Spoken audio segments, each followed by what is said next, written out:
یہ چار کام کبھی بھی ضرورت سے زیادہ نہیں کرنا، ورنہ آپ کا دل مردہ ہو جائے گا۔ دل کا مردہ ہو جانا یہ ایک ایسی حالت ہوتی ہے کہ جب انسان کا نماز پڑھنے کو دل نہیں کرتا، جب انسان کا قرآن پاک پڑھنے کو دل نہیں کرتا، کوئی کام کرنے کو دل نہیں کرتا۔ آج کی اس ویڈیو میں جو میں آپ کو چار کام بتانے لگا ہوں، آپ نے ان سے لازمی بچنا ہے۔ یہ نہیں کہ یہ کرنا ہی نہیں ہے، نہیں، بلکہ ہر انسان کی ضرورت ہے یہ۔ اگر ضرورت سے زیادہ کریں گے تو پھر آپ کو اس کا نقصان ہوگا، تو پھر آپ کی جو خواہشات ہیں، آپ کا جو خواب ہے، جو آپ نے سوچ رکھا ہے کہ بھائی محنت کر کے مجھے اس مقام تک پہنچنا ہے، تو پھر آپ ادھر تک نہیں پہنچ سکیں گے۔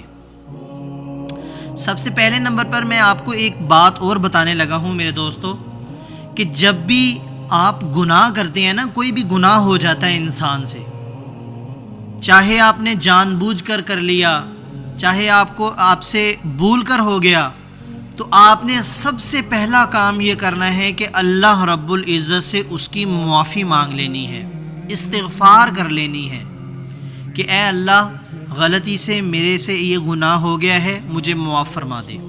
آپ نے کوئی گانا سن لیا، ٹھیک ہے، آپ نے نماز چھوڑ دی، نماز کی تو قضا ادا کرنی پڑتی ہے نا، یا اس طرح کوئی بھی آپ سے گناہ ہو گیا، تو اللہ سے معافی مانگیں اور اللہ سے کہیں کہ آج کے بعد مجھ سے یہ میں نہیں کروں گا۔ دوبارہ پھر ہو گیا، دوبارہ پھر اللہ سے معافی مانگ لیں۔ دیکھیں، جب ایک انسان ایک گناہ کرتا ہے نا، تو اس کا اثر اس کے دل پہ پڑتا ہے، اس کی نحوست ہوتی ہے گناہ کی۔ جب وہ اس کی معافی مانگ لیتا ہے تو وہ اللہ رب العزت اس نحوست کو ختم فرما دیتے ہیں۔ لیکن جب کوئی انسان گناہ کرتا ہے، معافی نہیں مانگتا، توبہ نہیں کرتا، تو پھر دوبارہ وہی گناہ، پھر دوبارہ وہی گناہ، پھر اس گناہ کا ایک ایسا لیول بن جاتا ہے کہ انسان کو وہ گناہ لگنا ہی چھوٹ جاتا ہے کہ بھائی اس کو یہی ہوتا ہے کہ یہ گناہ نہیں ہے، یہ میں ٹھیک کر رہا ہوں۔ اگر اللہ نہ کرے ایسی حالت میں موت آ گئی تو پھر پکڑ ہو جائے گی۔ تو اس لیے میرے دوستو، جب بھی آپ سے کوئی گناہ ہو گیا تو آپ نے کیا کرنا ہے؟ سب سے پہلے اللہ سے معافی مانگنی ہے، ٹھیک ہے؟ اب ہم ان چار چیزوں کی طرف آتے ہیں جن چار چیزوں سے آپ کا دل مردہ ہوگا۔ سب سے پہلے نمبر پر، اگر آپ زیادہ کھانا کھائیں گے، اس سے آپ کا دل مردہ ہو جائے گا۔ آپ تجربہ کر کے دیکھ لیں، جب انسان ضرورت سے زیادہ کھانا کھائے گا نا، تو اس کا دل یہی ہوتا ہے کہ بس میں لیٹ جاؤں، سستی سی اس کے اوپر آ جاتی ہے، ایسے ہی ہے نا؟ آپ نے تجربہ کیا ہوگا یہ والا۔ جب آپ ضرورت سے زیادہ کھانا کھائیں گے تو آپ کا عبادت کرنے کو بھی دل نہیں کرے گا، ٹھیک ہے؟ اگر آپ رات کو زیادہ کھانا کھا کے سو جاتے ہیں تو صبح کے وقت فجر کی نماز پڑھنا بہت زیادہ مشکل ہو جاتا ہے، ٹھیک ہے؟ جب آپ کھانا کھا لیا، اب سو گئے، پتہ ہی نہیں ہے کہاں لیٹے ہیں، تو پھر صبح اٹھنا یہ بہت زیادہ مشکل ہو جاتا ہے۔ تو اس لیے آپ نے ضرورت سے زیادہ کھانا کھانا ہے، لیکن ضرورت سے زیادہ نہیں کھانا۔ اور دوسرے نمبر پر، جو بندہ زیادہ گفتگو کرتا ہے، ایسے ہی جا رہا ہے، اس کے ساتھ مذاق کر لیا، اس کو چھیڑ چھاڑ کر لی، اس سے انسان کی عزت کم ہوتی ہے، ٹھیک ہے؟ زیادہ گفتگو کرنے سے، فضول گفتگو کرنے سے انسان کا دل مردہ ہوتا ہے، انسان کی بات میں وزن نہیں رہتا اس سے۔ تو آپ نے یہ بھی احتیاط کرنی ہے کہ بھئی زیادہ، ضرورت سے زیادہ گفتگو آپ نے نہیں کرنی۔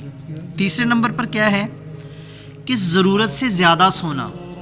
ایسا بالکل نہیں ہے کہ بھئی 24 گھنٹے ہیں دن میں، ٹھیک ہے، تو آپ نے 18-16 گھنٹے سونا ہی ہے، نہیں، ایسا نہیں ہے۔ ہمیں نبی صلی اللہ علیہ وآلہ وسلم کی تعلیمات سے بھی ملتا ہے کہ بھئی اتنا زیادہ وہ رات کو بھی نہیں سوتے تھے، تہجد کی نماز ادا کرتے تھے آقا علیہ الصلوۃ والسلام۔ لیکن جو ضرورت ہے ہماری، وہ ہمیں بتایا کہ بھائی دن میں بھی اگر آپ کے پاس ٹائم نہیں ہے تو صرف 5 منٹ کے لیے آنکھ لگا لیا کرو۔